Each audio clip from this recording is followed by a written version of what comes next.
Christianity is being practiced, and if a Christian is practicing Christianity in the name of Christ, in a way that is violent, in a way that is intolerant, I don't believe that there is anything blasphemous about saying that there is trouble within Christianity today. It's almost a chicken and egg argument. What came first, the Islam or the Muslims? Let me ask you this, Mehdi. Sure, and I understand, where so much of the criticism of just this phrase, the trouble with issue or a financial issue, I will go to the experts. We're talking about spirituality, we're talking about religion and faith, we're talking about the hereafter.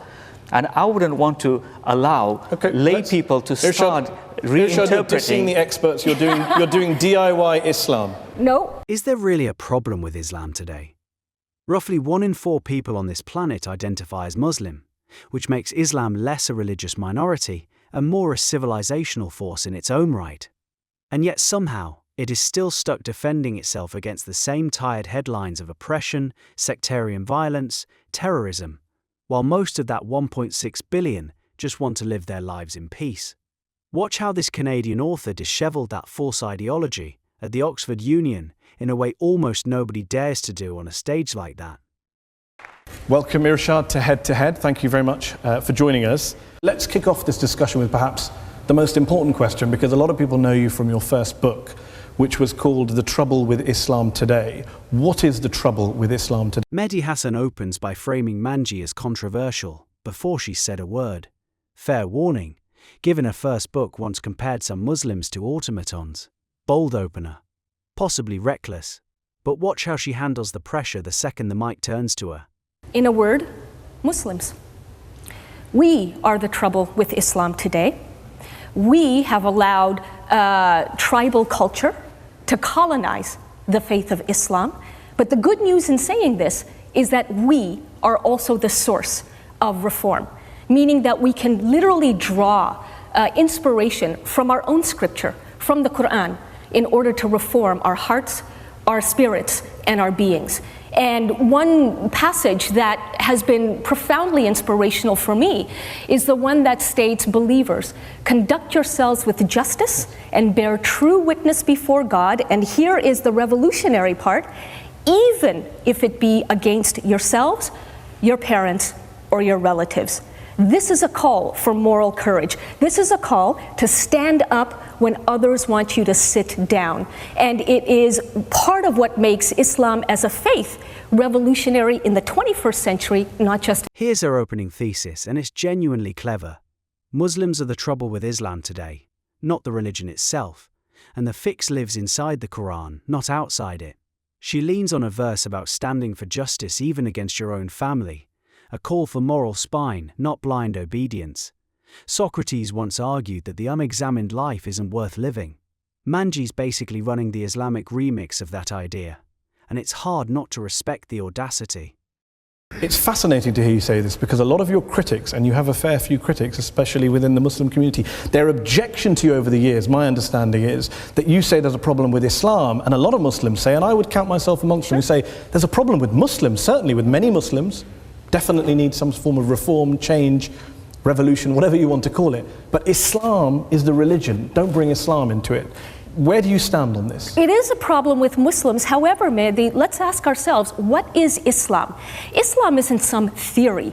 Islam is a way of life, and it is we Muslims who define what that way of life is. And so if we are stopping one another from expressing our diversity, then the message we are sending to each other, not just to the rest of the world, to one another, is that this is Islam. I don't buy that. Tribal culture is not Islam, but we have made ourselves the problem with Islam today. We'll come to tribal culture, but I would question the premise which says Islam is defined by what Muslims do. Because if that's the basis, then what is the point of a holy book? What is the point of a holy prophet? What is the point of scripture, revelation? To guide. But they're not the defining features of a religion. It's the tenets the behavior. Of the faith, it's the behavior of Muslims that defines in every generation what Islam is. So I understand that there's on that actually basis, a story. Christianity is defined by Christians. Of course. So I can condemn Christianity for something, say, George W. Bush has done. You can condemn the way Christianity is being practiced, and if a Christian is practicing Christianity in the name of Christ, in a way that is violent, in a way that is intolerant, I don't believe that there is anything blasphemous about saying that there is trouble within Christianity today. It's almost a chicken and egg argument. What came first, the Islam or the Muslims? Let me ask. Mehdi tries pushing back with the obvious rebuttal. Plenty of Muslims say the problem is with Muslims, not Islam itself, so why blur that line? Her counter is sharper than it first sounds. Islam is not just a floating abstract theory sitting untouched somewhere. It's lived out daily by the people practicing it, which means their behavior inevitably shapes how the faith gets read by the rest of the world. She flips it right back at Christianity too. Nobody flinches when someone criticizes how Christianity's been practiced, so why's the same standard suddenly off limits here? You know a tree by its fruits. But stick around, because this next stretch is where the gloves totally come off. Sure, and I understand, where so much of the criticism of just this phrase, the trouble with Islam today, is coming from. But so many people who hadn't read the book and still haven't said, "Oh, you're blackballing Islam with a wide brush." And I said to them, "Have you read the book?" Because most of the book is about ijtihad. It's about thinking creatively and independently. And this is a tradition within Islam itself. So in fact, there is nothing wrong with Islam that cannot be corrected by what is right with Islam. Just to be clear, we hear this phrase bandied about in the West a great deal about moderate Muslims. You're not a fan of moderate Muslims. You think moderate Muslims, quote, are part of the problem, not the solution. Correct. Basically, I make the case for being a reformist Muslim, not just a moderate one. And here's why. Moderate Muslims do denounce violence that is committed in the name of Islam, very much so, but they deny that religion plays any role in that violence. The very first thing you will hear from the mouth of a moderate, typically after an act of violence committed in the name of Islam, is, "Please don't misunderstand, Islam has nothing to do with this." But that's not true, because those who are committing the violence cite Islam as their inspiration. What reformist Muslims do, let me finish, to define the religion. What reformist Muslims do is that we acknowledge there is violence, but we also say that the way in which some people are using our religion is that they are inspired by religion to commit that violence. In other words, when moderate Muslims say that Islam has nothing to do with this, they are the ones, in my humble view, who are ceding the ground, who are handing over the ground of theological interpretation to those who already have malignant intentions. But we have to acknowledge that there are verses that terrorists are using and that they should not have the last word. You can't do that if you're going to say Islam has nothing to do with it. This is the section that actually earns the reformer versus moderate framing. Manji draws a hard line between the two. Moderates condemn violence but insist religion had nothing to do with it, while reformists like her admit some perpetrators are genuinely drawing on scripture, twisted or not, and that pretending otherwise just hands the interpretation over to extremists by default. That's a genuinely uncomfortable argument, and it lands harder than most sound bites from this genre of debate. You say the last word, many Muslims would say, why not go back to the first word? Why a reinterpretation when there is already a massive body of scholarship, classical scholarship, which says you do not kill civilians, you do not launch preemptive surprise attacks on innocent targets. So why get into this reinterpretation debate with people who don't really deserve to be debated with, because they are criminals, they are mass murderers, who are using the Quran as cover for their crime? When I talk about reinterpretation, I am indeed talking about taking away these malignant interpretations from terrorists. And so what many Muslims, and not just non-Muslims, will know about Islam is what makes the headlines today. That is why I use the word reinterpret, because already power is being given through our passivity, through our silence, relative silence. Already power is being given to terrorists to define Islam. You say silence and passivity. I mean, I heard that in 2001. I remember after the September 11th attacks, people said, where are the Muslims? Even though lots of Muslim scholars around the world came out and condemned the 9/11 attacks quite quickly. Not quickly. Well, no, not quickly. They had to be pressured into doing so. I think you'll find, for example, Sheikh Fadlullah, who is condemned as a Hezbollah cleric, and we can have a debate, who died recently, he condemned the 9/11 attacks within 24 hours. Most clerics For 10 years, I've been hearing 3, Muslims 4, 5 condemn years 9/11, condemn 7/7, and do so on the basis of the Quran. And yet you come here and you say that they're silent and they're passive, and I worry that you're playing into all sorts of stereotypes about Muslims that already exist. Notice how Mehdi counters with the post-9/11 wave of condemnations from Muslim scholars worldwide. which happened, and happened fast in several documented cases. Both things can be true at once, honestly. Swift condemnation existed, and so did a broader climate of institutional caution. Just when it feels like this could go either way, she pulls out a scripture citation that flips the entire exchange on its head. Plays into stereotypes. What plays into stereotypes is the relative silence and defensiveness of Muslims who say, Irshad, you're empowering Islamophobes. When Muslims become defensive about this, what the message that they're sending to actual Islamophobes is, we have something to hide. Because now we're just getting angry and emotional over an argument like hers, rather than calmly debating it. If I say to you calmly that the Quran condemns violence against civilians, the Quran does not justify Al-Qaeda attacks on the Twin Towers, is that defensive? Is that passive? No, is that silent? No, of course not. But the point is that there it is were Muslim progress. scholars in Britain coming out in 2001 saying this is against the Quran. The Quran condemns these things. But these are the same kinds of people who have said things like Islam and the Quran in particular is just unequivocal, that if you kill a human being, it is like killing all of mankind. Not true. Actually, the verse itself, chapter 5, verse 32 reads, if you kill a human being, it is like killing all of mankind, unless you are killing that human being as punishment for violence or murder or other villainy in the land, okay? So I'm saying that moderate Muslims cannot simply sanitize what does exist in the Quran. We need to get real, we need to get honest, and we need to offer bold and competing reinterpretations of what is actually in the Quran, rather than putting periods and other punctuation marks that don't exist. Okay, well let me bring in Sheikh Ibrahim Moghreh, as Assistant Secretary General of the Muslim Council of Britain. He's an imam at several mosques in Leicester. The kill one is kill all mankind line gets deployed here with a twist most casual quotas conveniently skip. The actual verse includes an exception clause for punishment of violence or corruption. It's the kind of gotcha that actually holds up under intense scrutiny, and it's genuinely satisfying to watch Mehdi visibly recalibrate mid-sentence. One YouTube commenter, watching this exchange years after the fact, put it about as bluntly as anyone could. The interviewer isn't half as clever as he thinks he is, constantly changing lanes the moment a response gets too solid to argue with. Harsh, maybe, but the pattern in this stretch does track. Verse she cited, is the Quran, are Muslims behaving defensively about such verses? Are they hiding behind punctuation in your view? Well, I feel Irshad's also being very selective and putting the punctuation marks where they're not necessary. The verse of the Quran certainly talks about the sanctity of human life and the need for the preservation of human life and how wrong it is to take human lives. And when you extend your argument to say that it talks about except in response to violence or murder, but it is not for lay Muslims, people on the street, to take the law into their own hands. And when you say that we have not engaged with you for 10 years, I'd rather that you would have approached the scholars instead of sitting down to write a book and say, guys, this is what we want to talk about. Sir. Sheikh Ibrahim Moghreh steps in here as the voice of institutional Islam, arguing Manji's cherry-picking her punctuation and that real theological engagement should run through scholars, not solo authors with a book deal. Reasonable point on paper.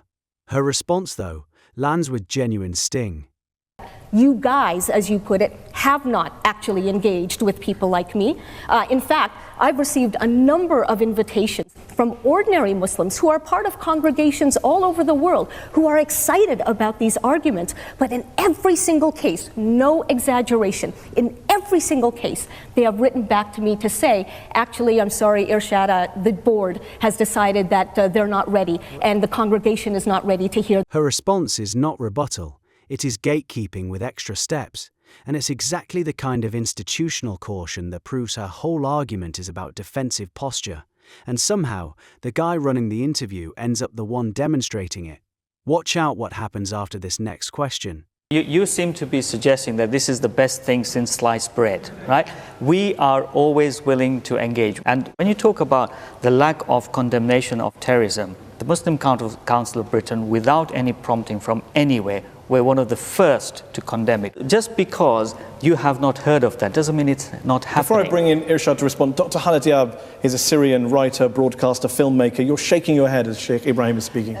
First, I want to say that I do agree with Irshad that the problem is not with Islam as a religion as much the problem with us, the Muslims. If we go back to what happened September 11 or July 7 in London, those people who did that, they believe they were performing an act of jihad, not an act of terrorism. And if you look to most of the videos which has been sent by those terrorists, they were doing that in the name of Allah and in the name of Islam. Miriam Francois Sarai is also here. She is a journalist, a broadcaster, an academic.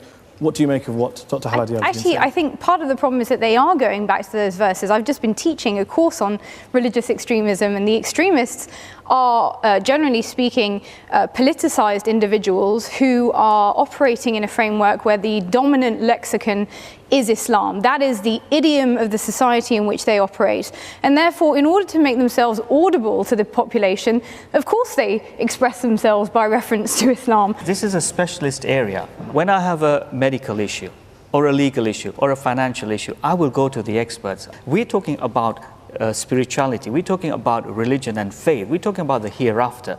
And I wouldn't want to allow lay people to start reinterpreting. Seeing the experts, you're doing DIY Islam. No, spirituality. Spirituality. Don't misunderstand me. I do very much understand, and I've heard it over and over and over again. And I remember in Indonesia. Miriam Francois Serra brings the most textured pushback of the whole night. Hers is a genuinely serious point, borrowed from decades of terrorism scholarship, not just a talking point. But then the conversation drifts into an experts versus laypeople debate, and Manji's comeback is one of the sharper lines of the whole night. Nobody predicted the 2008 financial collapse either, credentials and all, so expertise alone was never the flex everyone assumes it is.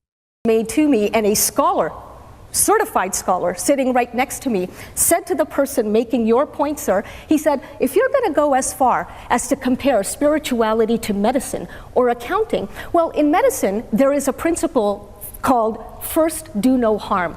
You can actually sue a doctor for doing harm. Maybe we should be able to sue mullahs too for doing harm. Why are you against expertise specialism? The Quran, you know, it's interesting because the reason I can embrace the Quran is that, 3 times as many verses in the Quran call on Muslims to think and rethink and analyze, as you've pointed out, rather than submit blindly. So by that criterion, actually all of God's creatures, Muslims especially, are called upon to keep thinking. It's not about expertise. It's about remembering, sir, that you are not God and I am not God. And therefore, none of us can claim to have the, quote, right interpretation. Would you get rid of all scholars, imams, mullahs, as you call them, anyone, get rid of all of it? I would help equip a new generation of Muslims with the self-confidence to recognize that they are allowed to think for themselves. No, we understand thinking for ourselves. I've been thinking for myself for 33 years. I didn't need anyone's permission. I'm asking about specifically coming up with laws, understanding verses of the Quran, understanding traditions of Islam, understanding what, ethics, Islamic ethics are. How can every single person just make that up as they go along? Surely in every religion, in every society, in every field of life, you defer to experts, people with specialist knowledge, well, again, which you and I don't have. Well, wait a minute. As we found out with the 2008 global economic meltdown, which was not predicted by the experts often aren't experts, okay? So let's stop playing the power game, Mehdi. Let's stop playing on the terms of people who call themselves experts and who like to use their power as a cudgel, as a sledgehammer over everybody else. It closes on interfaith love and generational rebellion. Young Muslims quietly asking whether love across religious lines is actually forbidden, or just discouraged by tradition dressed up as doctrine. And here's where Ibn Rushd, the medieval Islamic philosopher who spent his whole career defending reason as compatible with faith, feels almost eerily relevant. 9 centuries later, his entire argument was that scripture and rational inquiry were never supposed to be enemies in the first place. So here's the actual question worth sitting with once the lights go off on your head. When all efforts at reforming gets blocked by the gatekeepers and imams standing in front of it, is the crisis in Islam really theological? Or is it just a very old, very human refusal to let anyone question their religion?